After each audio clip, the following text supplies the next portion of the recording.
नमस्कार दोस्तों, स्वागत है आप सभी को हमारे YouTube चैनल में। आपको ईपीएस 95 पेंशन के बारे में जानकारी देने जा रहे हैं, जो अभी अभी 10 मिनट पहले की खबर निकलकर सामने आ रही। सरकार देने जा रही है बहुत बड़ा तोहफा। तो जी हाँ दोस्तों, ईपीएस पेंशन धारकों के लिए 7 लाख रुपए का फायदा देने जा रही है सरकार। आपको भी इसका लाभ उठाना है तो बने रहे हमारे वीडियो में शुरू से अंत तक। आपको पूरी जानकारी इस वीडियो के अंदर मिलेगी। पीएफ खाता धारकों को फ्री में मिलता है 7 लाख रुपए का फायदा। आप भी उठा लें तो ईडीएलआई का लाभ। तो अगर आप भी पीएफ खाता धारक है तो ये खबर आपके बेहद काम की है। आज हम आपको करोड़ों पीएफ खाता धारकों को एक ऐसी स्कीम के बारे में बताने वाले हैं जिसमें आपको 7 लाख रुपए तक का फायदा मिलने वाला है। अगर आप भी इस स्कीम का लाभ उठाना चाहते हैं तो इससे पहले इस वीडियो को विस्तारपूर्वक से देखिए तो इस स्कीम के बारे में, और साथ ही ये जान लें कि आपको लाभ कैसे उठा सकते हैं और इसके क्या क्या फायदे हैं। तो जी हाँ दोस्तों, जैसे ईपीएस 95 पेंशन धारकों को सरकार एक बहुत बड़ा तोहफा देने जा रही है, जो पीएफ खाता धारकों को फ्री में मिलता है 7 लाख रुपए का फायदा। तो इसके बारे में विस्तार पूर्वक आपको जानकारी बताते हैं। नौकरी पेशा व्यक्ति अपना पीएफ खाता होता है। अगर आप भी एक पीएफ खाता धारक है तो आपकी खबर बेहद काम की है। आज हम इस खबर के माध्यम से आपको ईपीएफ वालों को मिलने वाली एक ऐसी स्कीम के बारे में बताने वाले हैं जो आपके लिए फायदे का सौदा है। आज हम बात करेंगे employees deposit link insurance scheme के बारे में, जिसके बारे में आपको जरूर मालूम होना चाहिए। आपकी जानकारी के लिए बता दें कि ईडीएलआई स्कीम ईपीएफओ की तरफ से चलाई जाने वाली एक बीमा योजना है जो पीएफ खाता धारक पीएफ अकाउंट होल्डर्स को मिलती है। अगर नौकरी के दौरान ईपीएफओ मेंबर की मौत हो जाए तो ईपीएफओ की ईडीएलआई स्कीम के तहत परिवार को 7 लाख रुपए तक की सहायता राशि मिलती है। तो सरकार पेंशन प्रस्ताव पर फाइनली तारीख भी जारी कर चुकी है। नया सर्कुलर भी जारी हो चुका है कि वित्त मंत्रालय का ईपीएस पर नया संकेत भी आया। 78 लाख पेंशन धारकों की बड़ी सौगात। वैसे भी तो कर्मचारी भविष्य निधि ईपीएफ भारत के वेतनभोगी व्यक्तियों के लिए सबसे लाभदायक लोकप्रिय निवेशों में से एक है। कर्मचारी भविष्य निधि एम्प्लॉयज भारत सरकार के श्रम एवं रोजगार मंत्रालय के अंतर्गत कार्यरत वैधानिक निकाय, जिसका उद्देश्य कर्मचारी भविष्य निधि विविध प्रावधान अधिनियम 1952 के तहत निर्धारित सामाजिक सुरक्षा योजना में क्रियान्वित करना है कि इस योजना के अंतर्गत संस्था के कर्मचारियों को भविष्य निधि पेंशन एवं बीमा संबंधी लाभ प्रदान किया जाता है। तो जी हाँ दोस्तों, जान लें कि ईडीएलआई के बारे में पूरी विस्तारपूर्वक जानकारी आपको बताएंगे। सरकार की ओर से मिलने वाली इस स्कीम का नाम ईडीएलआई, जिसका पूरा नाम कर्मचारी जमा लिखित बीमा योजना, यह कर्मचारी भविष्य निधि संगठन ईपीएफओ इंश्योरेंस स्कीम द्वारा प्रदान किया जाने वाला एक बीमा कवर है।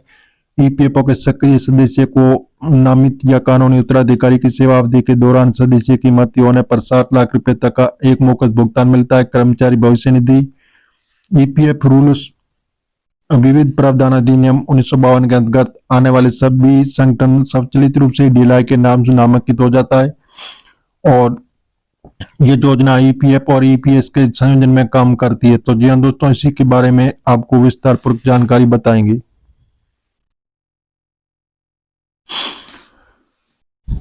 कर्मचारी जमा लिखित बीमा योजना ईडीएलआई की शुरुआत ईपीएफओ की तरफ से सन 1970 में की गई थी। इसका तहत मान लो अगर किसी वजह से ईपीएफओ मेंबर की मौत हो जाए तो ये उसके परिवार को आर्थिक मदद देने में मकसद से इसे शुरू किया गया था, और कर्मचारी को ये बीमा कवर जैसे एकदम मुफ्त में दिया जाता है, इसलिए अलग से कंट्रीब्यूशन नहीं करना होता है। इस स्कीम के लिए कंट्रीब्यूशन कंपनी की ओर से किया जाता है।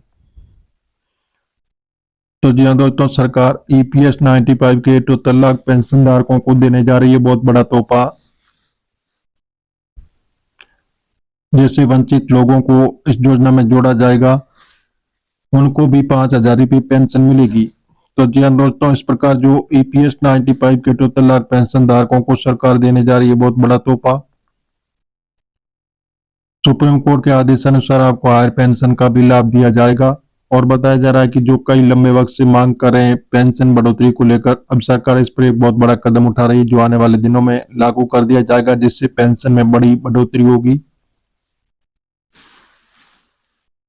तो जी हाँ दोस्तों, पेंशन लिमिट को भी 21,000 रुपये कर दिया गया, जिससे पेंशन में बढ़ोतरी होगी, और ब्याज दर भी बढ़ा दिया गया है। जो पहले आपको 8.15% की दर से मिलता था, लेकिन सरकार ने अब इसको बढ़ाकर 8.25% कर दिया। इससे आपकी पेंशन में बहुत बड़ा इजाफा होगा। तो जी हाँ दोस्तों, इस प्रकार जो ईपीएस 95 के 78 लाख पेंशन धारकों को सरकार देने जा रही है बहुत बड़ा तोहफा। तो जैसे सुप्रीम कोर्ट के आदेश अनुसार हायर पेंशन का भी लाभ मिलेगा, साथ में आपके स्वास्थ्य देखभाल के लिए मुफ्त मेडिकल सुविधाएं भी सरकार उपलब्ध कराएगी। वंचित लोगों को इस योजना में जोड़ा जाएगा, उनको भी 5,000 रुपये प्रत्येक माह पेंशन मिलेगी। तो जी हाँ दोस्तों, जैसे कई लंबे वक्त से जो मांग कर रहे हैं पेंशन बढ़ोतरी को लेकर, सरकार इस पर अब बहुत बड़ा कदम उठाए। अब आपको मिनिमम पेंशन राशि जैसे 1,000 रुपये मिल रही है, तो सरकार उसको बढ़ाकर 9,000 रुपये किया जाएगा, जिससे आपकी पेंशन में बहुत बड़ा इजाफा होगा। तो जी हाँ दोस्तों, आप पहले अपने अकाउंट से किसी भी इमरजेंसी में केवल 50,000 रुपये अकाउंट से निकाल सकते थे, लेकिन सरकार ने अब 50,000 की जगह 1,00,000 रुपये की अनुमति दे दी। अब आप किसी भी इमरजेंसी में अपने अकाउंट से 1,00,000 रुपये की एक साथ निकासी आराम से कर सकते हैं।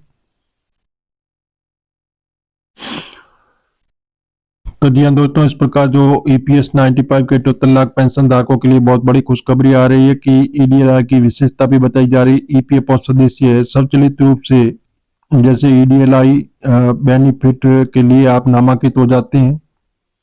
बीमा का लाभ सदस्य के परिवार सदस्यों, कानूनी उत्तराधिकारियों या नामित व्यक्तियों द्वारा उठाया जा सकता है। ईडीएलआई योजना का लाभ उठाने के लिए कोई न्यूनतम सेवा अवधि नहीं है।